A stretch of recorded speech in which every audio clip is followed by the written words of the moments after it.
Hi friends, DSC రాష్ట్రాలకు నాకు విన్నపం ఏంటంటే యూట్యూబ్ ఛానళ్ళల్లో ఎంతోమంది కటాపులు చెప్తున్నారు. అంతని ఇంతని 80 అని 70 అని ఎంతో చెప్తున్నారు. వాళ్ళకందరికీ ఎలా తెలుసండి? తెలియదు. దయచేసి ఎవరు కూడా ఫేక్ న్యూస్లు నమ్మొద్దు. దయచేసి కొంతమంది మేము అది పెట్టాము, ఇది ఆన్సర్ అయిందని చెప్పి, ఇది పెట్టాము, అదే ఆన్సర్ అయింది అంటున్నారు.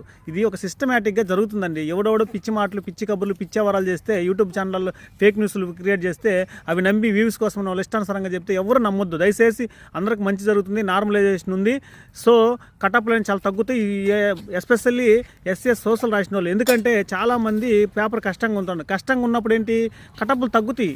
ఖచ్చితంగా 50, 55, 60 వాళ్ళకు కూడా అవకాశాలు ఉంటాయి. ఎవరు కూడా నిరుత్సాహపడద్దు. దయచేసి అన్నీ మంచి జరుగుతుంది. ఎందుకంటే ఈజీగా ఉన్న వాళ్ళకి, కష్టంగా ఉన్న వాళ్ళకి మధ్య యావరేజ్ చేసినప్పుడు ఖచ్చితంగా స్కోర్లు అనేది అందరికీ న్యాయం జరుగుతుంది. కాబట్టి ప్రభుత్వాలు ఏమి గుడ్డిగా లేవు. కాబట్టి సో అందరికీ న్యాయం జరుగుతుంది. కాబట్టి అందరూ ధైర్యంగా ఉండండి. నేను చెప్పేది ఒకటే, ఎవరు కూడా ఫేక్ న్యూస్ నమ్మొద్దు దయచేసి. Thank you very much.